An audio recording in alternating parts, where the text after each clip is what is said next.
Hello everyone, welcome back to our channel future study. ये video most important होने वाली है due as well NCB college student की, जो बीए प्रोग्राम के स्टूडेंट हैं, सेमेस्टर 4 के स्टूडेंट हैं, जो आपके एजुकेशन सब्जेक्ट है चिंतनशील शिक्षा। इसके इम्पोर्टेंट क्वेश्चन विथ आंसर आपको इस वीडियो में बताने जा रहे हैं।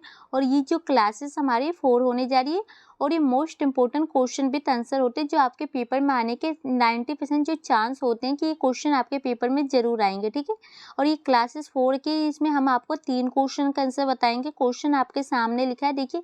सृजनात्मकता या रचनात्मकता चिंतन से आप क्या समझते हैं? पहले आप समझते हैं क्या, ये बताना होगा। फिर इसके बाद जो इसकी चिंतन की प्रक्रिया या आवश्यकता क्या है, इसके बारे में बतानी होगी। तो ये 4 प्रकार की होती है, इसके बारे में भी बताएंगे।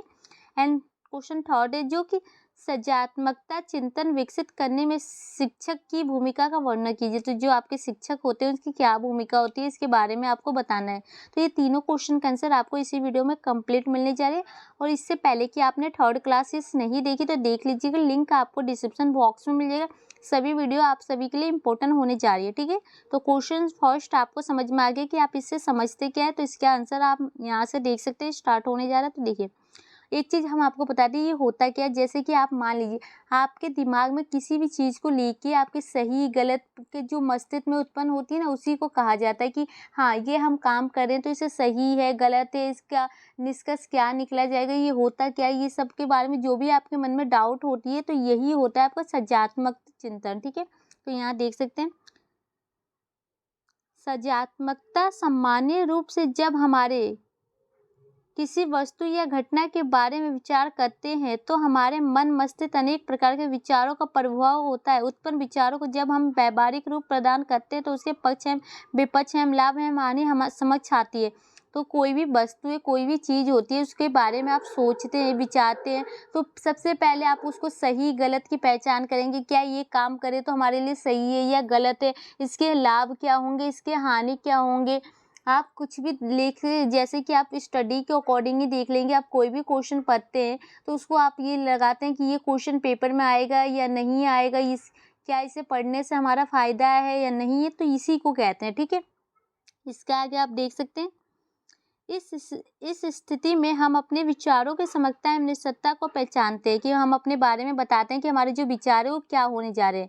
तो विचारों को व्यवहार में प्रयोग करते हैं और फिर जो हम विचार जो हम सही गलत पहचान करते हैं उसका प्रयोग करते हैं। इस प्रकार की स्थिति में सृजनात्मकता चिंतन कहलाती है। तो इसी को हम कहते हैं। ठीक है, कि आप अपने कोई भी चीज़ या कोई भी वस्तु हो उसके बारे में आप सही गलत के जो फैसले ले सके, इसी को सृजनात्मक चिंतन कहा जाता है।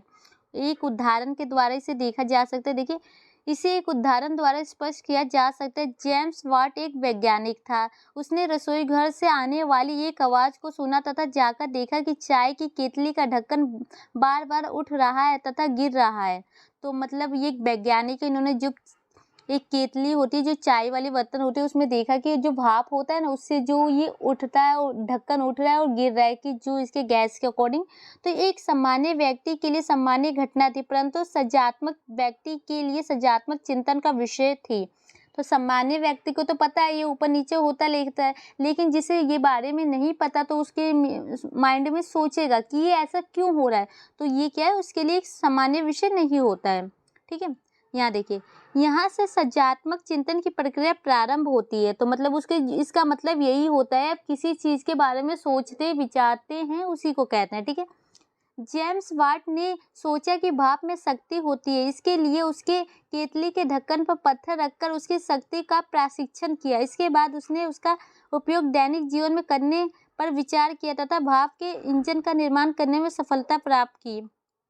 तो इससे ये हुआ कि जो ये वैज्ञानिक थे, इन्होंने इसकी जानकारी प्राप्त की, इनके बारे में सोचा विचार किया, जिससे कि इन्होंने इंजन का जो निर्माण भी इन्होंने किया इसके द्वारा, भाप के द्वारा। ठीक है, तो ये तो आपको समझ में आ गया ये होता क्या है, क्योंकि आपके माइंड में जो भी क्वेश्चन आते हैं उसके बारे में आप सोचते हैं, यही आपके होता है सृजनात्मक चिंतन।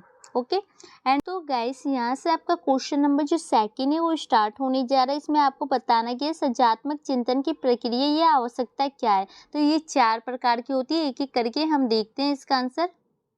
तो जो आपका आंसर यहाँ से स्टार्ट होने जा रहा है, जो इसकी आवश्यकता है 4 प्रकार की होती है। देखिए, कोई भी व्यक्ति किसी भी समस्या का समाधान कर रहा हो या सृजनात्मकता चिंतन कर रहा हो, उसे मुख्य रूप से 4 आवश्यकताओं से गुजरना होता है। मतलब इसका मतलब वही होता है, सोचना या किसी समस्या का समाधान करना, उसके बारे में सोचना कि इसका हल हम कैसे निकालें, तो 4 प्रकार से उसको गुजरना होगा। तो फर्स्ट नंबर पर तैयारी। तैयारी में आप क्या लिख सकते हैं, जैसे कि मान लीजिए आपको कोई भी काम करना होता है, उसकी तैयारी पहले से करते हैं ना, कि हमें कहीं घूमने जाना है तो हमें क्या-क्या चीज़ें लेके जानी है, हम क्या-क्या वहाँ करेंगे, ये सब तैयारी होती है। तो यहाँ देखिए, इस आवश्यकता में व्यक्ति को समस्या के पक्ष और विपक्ष में आवश्यक तथ्य एकत्र करने होते हैं। जैसे एक चित्रकला को अपनी पेंटिंग बनाने से पूर्व किसी प्राकृतिक स्थान पर बैठकर रंग, आकार, रोशनी आदि का ज्ञान प्राप्त करना होता है। जैसे यहाँ पर एक उदाहरण भी दिया है, एक पेंटिंग बनाने के लिए आपको सबसे पहले क्या चीज़, आपको रंग का पता होना चाहिए, आकार मतलब आप क्या बनाने जा रहे हैं, आपको रोशनी उसमें कैसी देनी है, एक प्राकृतिक स्थान होना चाहिए, जो अच्छी माहौल होने चाहिए, वहाँ पर बैठ के आप बना सकते हैं कि कोई आपको परेशान ना करे। तो तैयारी करते हैं इस टाइप से, या आप पिकनिक जाते हैं तो तैयारी करके ही जाते हैं कि हमें वहाँ क्या-क्या चीज़ें करनी है, हम कहाँ-कहाँ घूमेंगे। उदाहरण में आप लिख सकते हैं।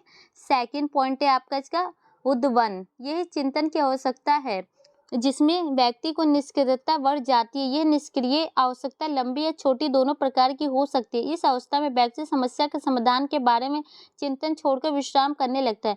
तो सेकंड में यही है कि कोई समस्या का समाधान करने के बजाय वो आराम से मतलब कि अपने विश्राम करता है, आराम करता है, ठीक है? तो वो उसके कोई भी समस्या का समाधान करने के पक्ष में नहीं होता है।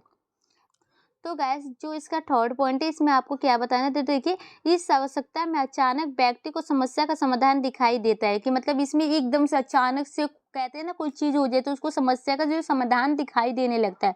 और जो इसमें देखिए, उद्बन की आवश्यकता में व्यक्ति अचेतन के रूप से समस्या के भिन्न-भिन्न पहलुओं को पुनर्संगठित करता है और उसे अचानक समस्या का समाधान नज़र आ जाता है। तो इसमें भिन्न-भिन्न तरीकों से करता है, लेकिन इसमें ये होता है कि जो अचानक से उसका समाधान उसको याद आ जाता है, हाँ, इस क्वेश्चन का आंसर हमारा ये है, जैसे आपको याद आ जाता है उसी टाइप से इसको भी अचानक से याद आ जाता है, ठीक है? एंड जो आपका इसका 4 पॉइंट है, प्रमाणीकरण। सृजनात्मकता के लिए प्रमाण आवश्यक होते हैं कि क्योंकि यह सामग्री की आवश्यकता करती है। कल्पना के द्वारा जो कार्य शुरू किया जाता है उसे बुद्धि या निर्णय के द्वारा पूर्ण किया जाता है। इस आवश्यकता में समस्या के समाधान की जांच होती है कि वह ठीक है अथवा नहीं। तो इसमें ये जो आप निष्कर्ष भी से कह सकते हैं कि मतलब कोई भी आप सामग्री है उसकी आवश्यकता के बारे में जब आप कल्पना माइंड में करते हैं, तो उसके बारे में उस कार्य को करने के लिए आप पूरा करते हैं, उसको जांच पड़ताल करते हैं कि ये सही है नहीं है, इसके निष्कर्ष पर पहुंचते हैं और उसे ठीक है नहीं है, ये सब आप बातें सोचते हैं और लास्ट में जो आपका निर्णय होता है तो यही होता है, ठीक है? 4 पॉइंट। एंड आपका इसका लास्ट क्वेश्चन बनता है क्वेश्चन नंबर 3। तो इसमें क्या बताना है, देखिए, सृजनात्मकता चिंतन विकसित करने में शिक्षक की भूमिका का वर्णन कीजिए। तो जो एक शिक्षक है उसकी क्या क्या भूमिका होगी इसके विकास के लिए, तो यहाँ पर पॉइंट है, देखिए, शिक्षक विभिन्न शिक्षण विधियों और रणनीतियों का उपयोग कर सकते हैं, जैसे कि वाद विवाद, भूमिका निवारण, नाटक, पहेली, खेल आदि इत्यादि। तो मतलब जो शिक्षक के द्वारा जो रणनीति होती है उसका प्रयोग करने के लिए वाद विवाद, पक्ष विपक्ष रख सकते हैं कि ये सही है गलत है, नाटक के द्वारा लोगों को समझा सकते हैं, पहेलियों के द्वारा, खेल के द्वारा उनके बारे में वो बता सकते हैं, ठीक है, विकास करने के लिए। जो इसका सेकंड पॉइंट है, शिक्षक को विभिन्न परिस्थितियों में विभिन्न समाधानों, विचारों और किसी समस्या के समाधान में शिक्षक की सहायता करनी चाहिए। तो जो शिक्षक होते हैं, कोई भी जो परिस्थितियाँ आ जाए, समाधान आ जाए, समस्या विचार आ जाए, उन सब के लिए ना जो उनकी सहायता करनी चाहिए, ठीक है? जो थर्ड पॉइंट आपका, आधुनिक तकनीकों और मल्टीमीडिया का उपयोग करें जो मानसिक क्षमता को यथासंभव प्रयोग करने में मदद करे।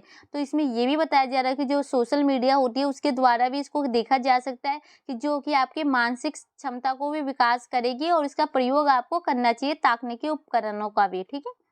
जो आपका 4 पॉइंट है, शिक्षक को रूढ़िवादी सोच से बचना चाहिए और यथास्थिति को बनाए रखने से इनकार करना चाहिए। तो इनमें जो रूढ़िवादी विचार होते हैं, जो पुराने ज़माने के होते हैं, इनको त्याग देना चाहिए, इनसे बचना चाहिए, ये भी बताया जा रहा है। जो आपका 5 पॉइंट है, मूल्यांकन प्रक्रिया में केवल संज्ञानात्मक क्षमताओं के प्रशिक्षण से विभिन्न क्षमताओं के प्रशिक्षण की ओर बढ़ना चाहिए। तो किसी भी चीज़ के बारे में मूल्यांकन करते हैं तो उसकी प्रशिक्षण भी करना चाहिए और उनकी क्षमताओं के बारे में जानना चाहिए और आगे बढ़ना चाहिए। कार्य क्षमता से कार्य दक्षता एवं सृजनात्मकता की ओर बढ़ना चाहिए, ठीक है? एंड इसका लास्ट पॉइंट है आपका 6, देख लीजिए, शिक्षक को शिक्षार्थियों के गुण एवं कमजोरियों पर ध्यान केंद्रित करना चाहिए और स्नेहपूर्वक प्रतिक्रिया देनी चाहिए। कि मतलब जो शिक्षक का कार्य ये भी है कि कोई किसी के गुण कमजोरी स्टूडेंट होते हैं, उसमें कुछ कमियां भी होती है, कुछ गुण भी होते हैं, तो उन पर ध्यान देना चाहिए और उन्हें प्यार से समझाना भी चाहिए, जो भी उनमें गलती हो, कोई भी कुछ भी हो तो। ठीक है, तो यहाँ पर फाइनली इस क्वेश्चन का आंसर कंप्लीट हो चुका है। एंड आपको क्लास 5 की वीडियो चाहिए तो कमेंट बॉक्स में मैसेज कीजिएगा। वीडियो अच्छी लगे तो लाइक से जरूर कीजिएगा एंड इसके पहले की बाकी की क्लासेस देख लीजिएगा। वीडियो को शेयर कीजिए। Thank you.